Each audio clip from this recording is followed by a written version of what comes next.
สบายดีพี่น้องงามแรงๆมาสุขุสุคนเด้อจ้าขับมืดตื่นตากันยังคายคือเก่าตอนนี้ทุ่มกว่าแล้วจะเข้า2 ทุ่มแล้วพี่น้องทุกๆข้างทีปิดร้านก็สิประมาณ3 ทุ่มกว่าหรือ2 ทุ่มกว่าเนาะพี่น้องอิงตามบางมือมันลมมันหนาวมันเงียบแห้งอะไรกะ2 ทุ่มกว่าก็พากันเก็บเขาแล้วตอนนี้ก็สิ2 ทุ่มแล้วเด้อีกประมาณ20 นาทีก็2 ทุ่มพี่น้อง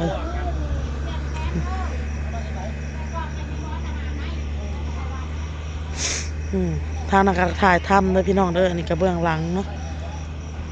เบื้องหลังของการถ่ายทำพี่น้องมืดแถวนี่พี่น้องมันโมเมนต์ในเมืองมันโซนทางนอกเมืองพี่น้องอ้นเลยทำแกงหน่อไม้เครื่องก็เยอะแยะนะพี่น้องเลย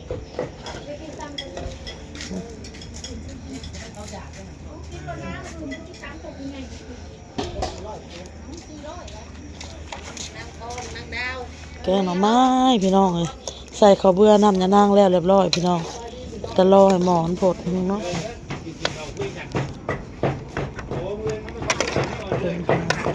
แกงหน่อไม้กินข้าวพี่น้อง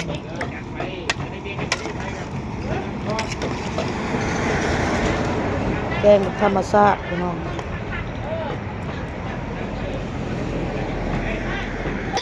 สบายดีนะน้องบอล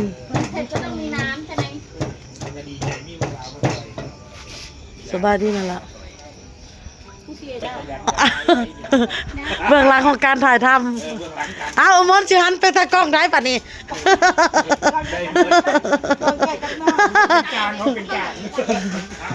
เป็นการ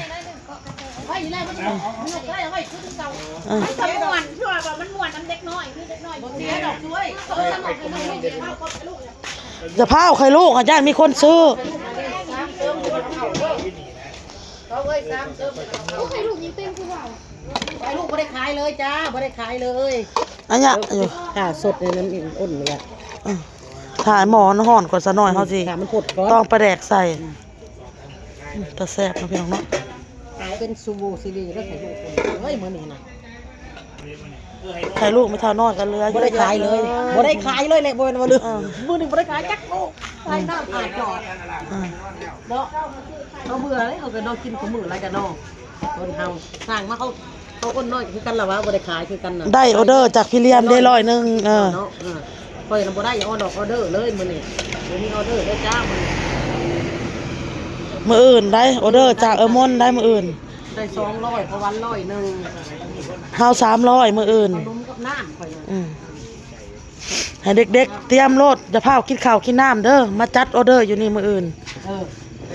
เด็กๆมื้ออื่นสิออกมาแต่เช้าเอานี่10 โมงเข้ามาได้ยินมนเว้าให้ฟังว่ามี FC คอมเมนต์ว่าทำไมอ้นน้อยมาสาวมาไวจังแต่ก่อนมาสายก็มีผู้รักผู้ใหญ่เนาะป้าลุงแล้วก็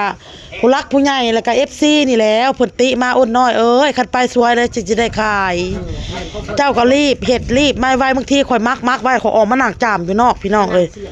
มานั่งเสียบนั่งจามอยู่นอกข่อยก็เลยได้มาไวแต่ละเทื่อแล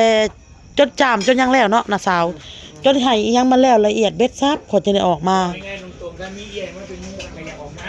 แม่กับนึงมาเอ้ยเพิ่นก็ขายต่ำบัดนี้เวลามีคนมาซื้อต่ำเขาก็ขายถามเรื่องปิ้งเรื่องจามเฮาก็เลยเฝ้าเฮ็ดแล้วเฮาออกมาเสียบย่างไปนำเสียบไปนำขายไปนำแต่ฉะนั้นแหละมันจึงได้ออกมาไวเด้อนี่เด้อพี่น้องเด้อบ่ยังอ้นมื้อนี้เขาได้เอาขนมให้เด็กๆบ่ได้เอาบ่มื้อนี้เอาบอลกับออโต้คนละถุงบัดแล้วจังเคลียร์ซะน้อยบัดแล้วจังเคลียร์ออโต้กวดเพื่อนออโต้ถุงนึงน้องบอลถุงนึงขนมของเจ้านั้นน้ำมนต์พุทธสารภาพจอกไข่1 หน่วยขนม1 ถุงเนาะเพิ่นน่ะเป็นสารภาพพุทธสารภาพว่าเพิ่นกินไข่หน่วยนึงได้กับขนมถุงนึงน้ำจอกนึงเฮาแลน้ำให้ปลาหมอนจอกนึงซะน้อยน้ำให้ปลาหมอนจอกนึงมันปิ้งเป็น20,000ขนมคนละทงก็เป็น10เป็น30และติดหนี้เมื่อวานนี่10,000เป็น40โอเครู้เรื่องรายงานตัวมาเลยรายงานไผกินอีหยังของไผรายงานมาเนาะ อันนั้นนะเขาบ่มีหนีกันติ ฮะ เขาบ่มีหนีกันบอกกับเจ้า เอากระมี่ฮะแล้ว บ่เนี่ยนะค่อยบ่เป็นหนีเราค่อยน้าบ่ได้เจ็บเป็นหนี บ่ลบกันได้สมวานนี่เด้เจ้ากินอันน่ะปิ้งข่อยน่ะ40,000ข่อยเป็นหนี้เจ้า50,000เลยลบกันเด้เจ้าข้างเมื่อวานนี่เด้โอเคลบกันไปลบกันมานี่แหละพี่น้องเอ้ยเจ้ากินของข่อยข่อยกินของเจ้าแล้วก็ลบกันอะไรน้ำจากลายพวกบ่จักพี่น้องเจ้าว่าน้ำจากลายบ่จักต้องประแดกใส่ก่อนอมนกับอันนาสาวนี่คือพากันยิ้มแย้มแจ่มใส แย้มแล้วใครก็หมดแล้วจ้า ขายของเบิด ขาย จ้า ของหมดแล้ คน ว น้อยก็หมดจ้า คนน้อยก็หมดแล้ว ข วัน อบ นี้ คุณผู้ใหญ่ใจดีอูดหนู ขอบคุณมากจ้าก ำลังดีใจเลยกำลังมีความสุขในความเรา ซื้อเลขก็ถูกถูกคนละ10 บาท เขาบ่ได้ซื้อเขาบ่ได้ซื้อเฮา แต่พ่อเศษยังอยู่จ้ะก็บอกเขาไปหนังไปปิ้มไปกัน อ้าว จะมี ขายของ ขายของได้ เราก็ดีใจเนาะว่า บ่ได้ซื้อ เราเต้าจะกินแบบ ออโต้นี่บอกหวยป้าลุงบ่ถูก ก็ แล้ว เลยเลี้ยงเมียอ้นน้อยแม่น้อย เลี้ยงน้ำกันนี่ละร้านกันเนี่ย คนละป๋อง เราก็เห็นกันก็ได้คนละฟอง เอาขนมมาให้ออโต้แน่ของหนึง ให้ออโต้โอเคให้บักบอนน้ำอีกต้นมัน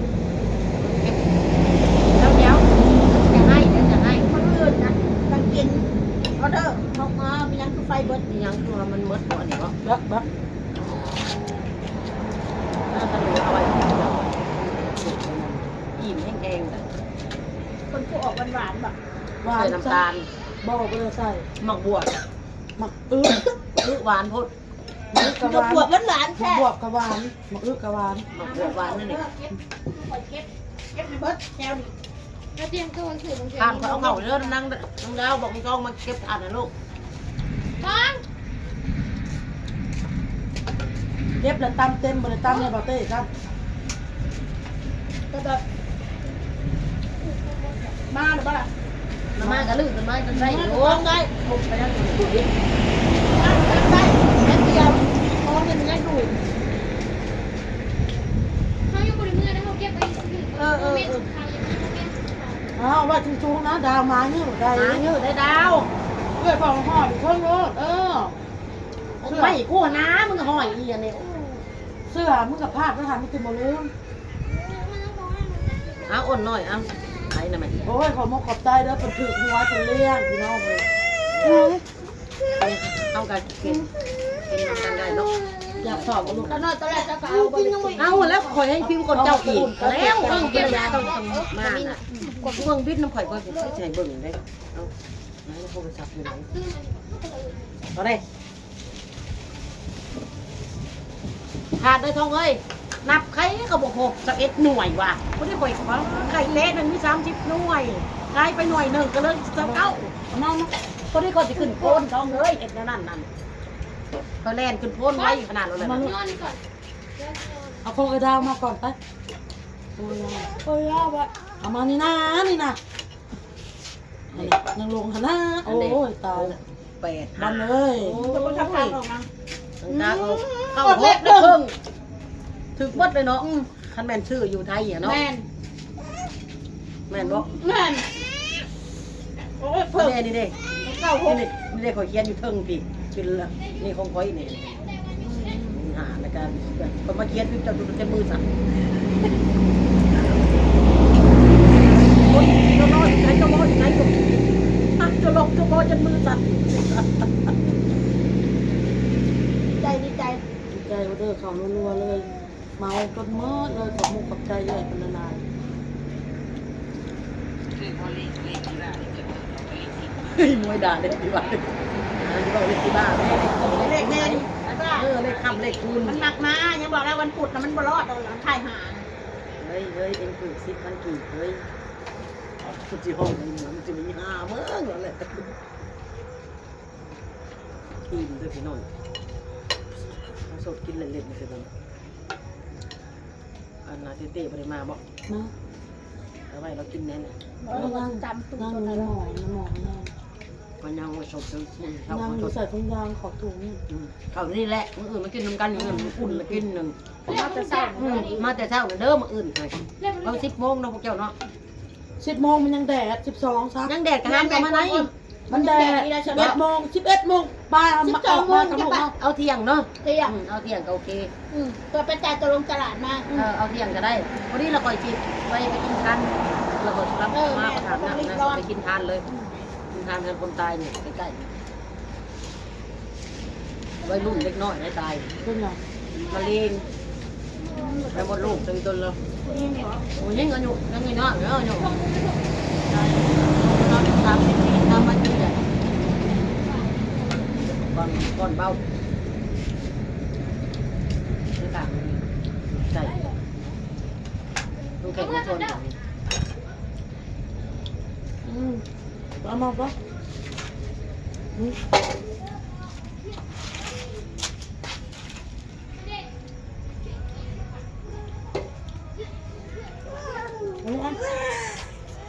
ลูกข่อยสมาหูไปเถอะ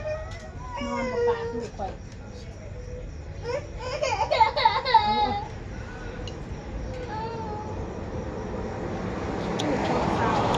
ไปแล้วพี่น้องก็คิดกับพ่อก็คิดหนาจ้า บ๊ายบาย